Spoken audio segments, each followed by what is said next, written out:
You ever walk down the street and someone squints at you so hard they almost fall into traffic? That's my daily cardio. Not because I'm famous, but because I look exactly like Donald Trump.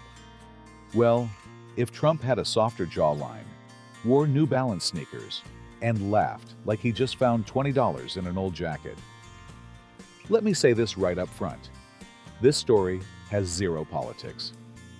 I'm not here to praise or roast anyone. I'm just a retired guy who looks like someone at a hardware store.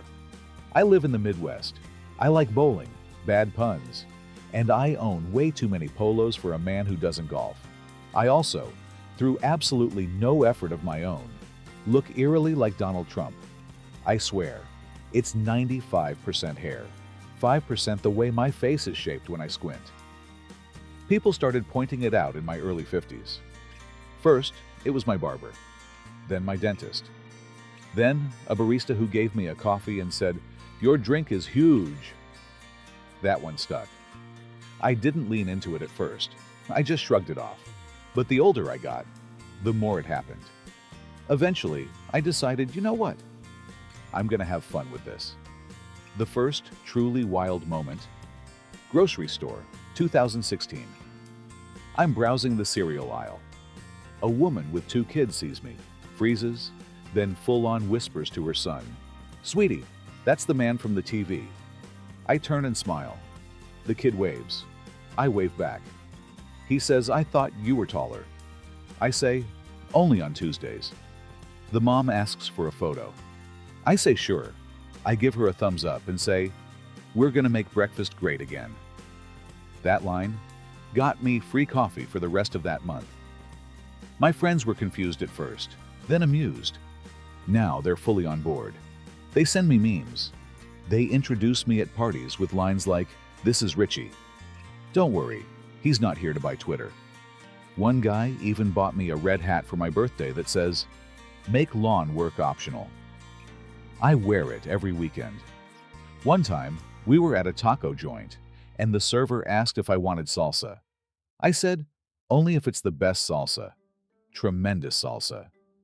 He nearly dropped the tray, laughing. I got an extra taco. I've had people salute me. I've had someone ask if I needed Secret Service while I waited in line at the DMV. A mime broke character once just to stare at me and whisper, "It's really you." I've never corrected people in the moment, not because I'm trying to deceive them, but because it's more fun to ride the wave for a second and then hit them with a wink and a dad joke. "Are you him?" someone will ask. "Only if you pay me in cheeseburgers," I'll say. The best part? They laugh. Every time. Because they know I'm in on the joke. The weirdest part is that this whole thing changed me more than I thought it would. I used to be a background guy. You know, the one no one really notices. Now, people remember me. I walk into a diner and the waiter says, "The usual, Mr. President." It's silly, it's light, but it's fun. And I think the world could use more of that. Of course, not every moment has been so wholesome. Let's just say, I once got pulled aside at an airport. They thought I was impersonating someone important. It's a whole thing. But that story, oh, that's coming up next. So let's talk about the airport story. I'd love to say it was some classy, high-end international terminal with soothing jazz and leather seats. Nope, it was Midwestern. It was noisy. And I was on my way to visit my sister in Florida, mostly because she kept threatening to send me passive-aggressive postcards until I showed up in person. The day started normal enough. Coffee, breakfast sandwich, TSA giving me the look like I'm trying to smuggle sarcasm through security. Then I hear it. "Sir, first turn." It's one of the TSA agents, mid-20s, looking at me like she just saw a UFO. "Has anyone ever told you?" she begins. "Yep," I say before she even finishes. "Every day since 2016. She grins. "You look just like him." "Which one?" I ask. "Trump or the guy who plays his stunt double in Nightmares?" She laughs. I think it's over. It's not. 20 minutes later, as I'm halfway through a bag of overpriced trail mix, 2 serious-looking airport police officers approach me near Gate 12. One of them asks if I have a moment. Now, I've never committed a crime in my life unless you count regifting a fruitcake. But let me tell you, nothing clears your sinuses faster than a federal badge. Turns out, someone saw me walking through the terminal and made a report. Suspicious resemblance to a high-profile individual. Not a threat. Not carrying something weird. Just too similar looking to someone important. I said, "You think I'm impersonating him?" The officer looked me dead in the eyes and said, "No, sir. But we've had issues with prank impersonators before. We just want to verify your identity." I showed them my license, passport, and 3 photos of me, dressed as Elvis for a Halloween party. Long story. They asked a few polite questions. One of them even laughed when I said, "If I had his money, I wouldn't be flying economy, pal." Eventually, they let me go, with a selfie. "Yes, officer," I said, "but only if you use a flattering filter." I told my sister the story after I landed. She howled. "Did they think you were going to start a press conference at Gate 14? I said, "Only if they brought a podium and 3 bored journalists." Now here's a little bonus. My driver from the airport to my sister's house? Name was Tony. Nice guy, liked jazz, drove a spotless SUV. Halfway through the ride, he glances in the rearview mirror and says, "You ever get told you look like—" I cut him off. "I look like if Trump opened a hardware store and found inner peace." He laughed so hard he missed a turn. I ended up buying him lunch at a taco stand by the water. He told me about his daughter, studying political science. I told him about the time someone mistook me for a wax figure in a museum lobby. It was a good day. See, that's the best part about all this. Every time someone points and whispers or makes a joke, it's a chance to connect, to break the ice, to turn an awkward stare into a silly memory. I've had toddlers salute me, college kids dare me to do impressions, and even a golden retriever bark at me like I owed him money. And somehow, all of it just makes life a little brighter. But let me tell you about the absolute wildest thing that ever happened. It started with a wedding invite, not mine. But it did include a personal request and a tiny red suit. So here's the thing about looking like someone famous. Eventually, someone's going to try and book you. Enter my niece, Hannah. Lovely kid, smart as a whip, sense of humor sharper than a chef's knife. She was getting married and wanted to keep the ceremony small, sweet, and, in her words, mildly unhinged. She called me 3 months before the wedding and said, "Uncle Richie, I have a weird request. Lay it on me. I want you to officiate the wedding, as President Richie." I nearly dropped my coffee. "Are you asking me to do a Trump impersonation while marrying you and Derek?" Not an impersonation. Just you. But you, if you were running a country made entirely of lawn chairs and potato salad.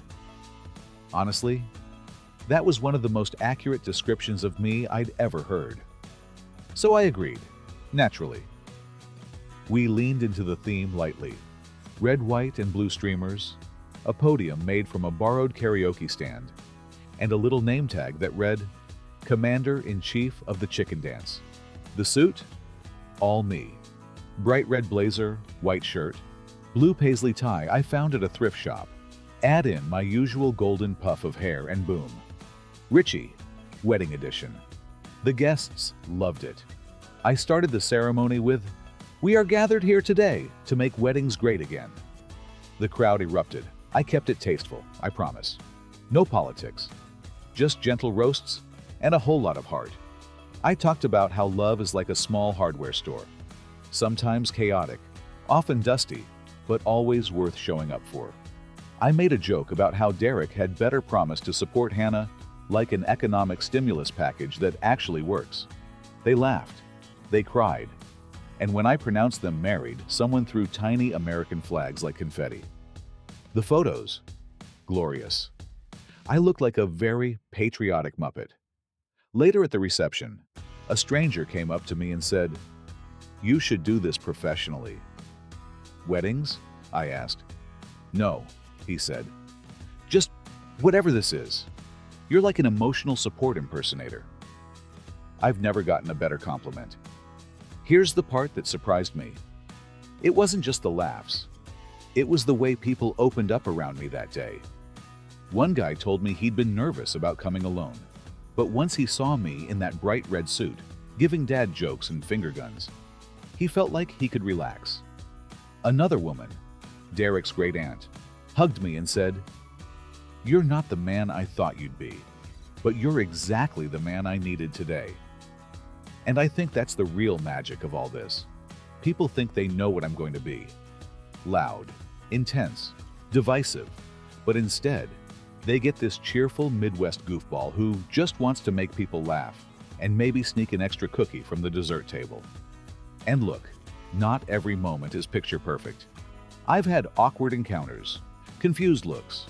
One time, a guy followed me through a mall just to yell, "Do you even know what you look like?" I said, "Yes." And I gave up fighting it once I realized it gets me free donuts. He didn't have a comeback, but nothing, and I mean nothing, prepared me for what happened last month. It started like any other day. Coffee, crossword, walk around the block. But when I stopped at my usual diner for a sandwich, there was a man waiting by the counter.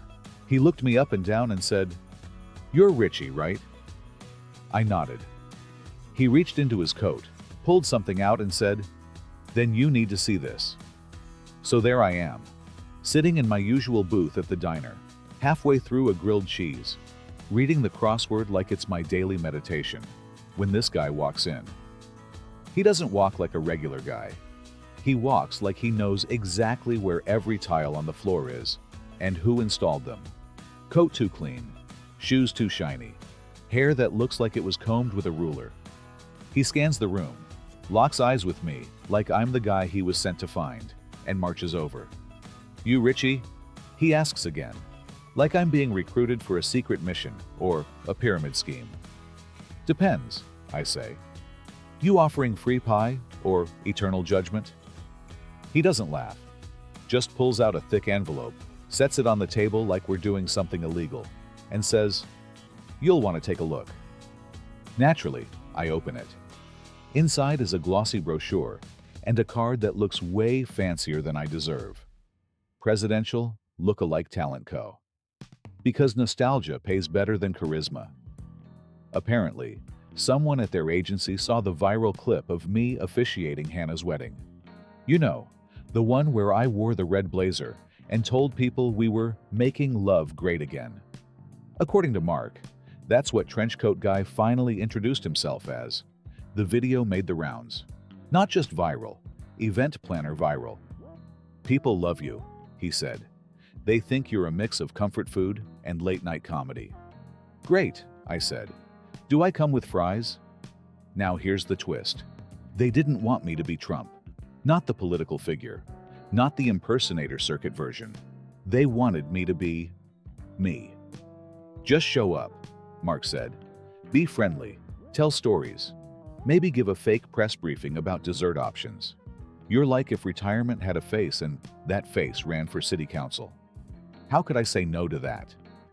My first gig was a senior center birthday party. I walked in with a red, white, and blue tie, waved like I was being inaugurated in a bowling alley, and shouted, "This facility has the best bingo in the country, folks. Tremendous bingo." People cheered. One guy saluted me. Another asked if I could declare war on prune juice. A woman named Lorraine gave me a cookie and said, "You remind me of my husband, except you talk more and your hair's shinier." I told her I condition with hope and optimism. She kissed me on the cheek. After that, the bookings trickled in. Kids' birthdays, retirement roast dinners, a surprise state of the backyard BBQ announcement at a neighborhood block party. I even got asked to do a motivational speech at a bowling alley fundraiser. My topic? Leadership in bowling. Strike hard, spare often. People don't pay me much, just enough to cover gas and pie. And that's all I need. I'm not doing this for the money. I'm doing it because people laugh, people smile. And these days, That's rare enough to feel important. Now, you'd think that'd be the weirdest part of this journey. But oh no. One night after a gig, I come home and there's a plain white envelope in my mailbox. No stamp, no return address. Just my name, Richie, written in all caps. Inside, a small note card. The handwriting was shaky but confident. It read, "You might be doing a better version of me than I ever managed. Keep going. DJT." I sat there for 20 minutes just staring at it. Now, I'm not saying it's real. I'm not saying he wrote it. Could have been a prank. Could have been a fan. Could have been one of my buddies messing around. But something about it felt real. Or maybe it just felt right. Because I've spent so much time being mistaken for someone else that somewhere along the line, I became more myself than I ever was before. The funny hair, the jokes, the awkward attention, it all became a lens to connect with people. I didn't need to impress anyone. I didn't need to argue. I just needed to show up. Goofy, kind, present. And the wildest part, it stuck. Now folks wave at me in the grocery store. Kids shout, "Mr. Prez," across parking lots. The local ice cream shop named a flavor after me, Executive Fudge. And every time someone asks if I am Donald Trump, I just say, "Nope, but I'm the version who'll hold the door and tell you a dad joke about waffles." They always smile. TLDR, I accidentally built a second life around looking like Donald Trump. What started as random street stares became a weirdly heartwarming side gig. Now, I make people laugh, hug strangers, and apparently, I may or may not have received a handwritten note from the real deal. Would I change anything? Not a chance. So if you ever see me in a red blazer, just know, I'm not running for office. I'm running for the guy who made you laugh when you didn't think you needed it. And that's a platform I can stand on.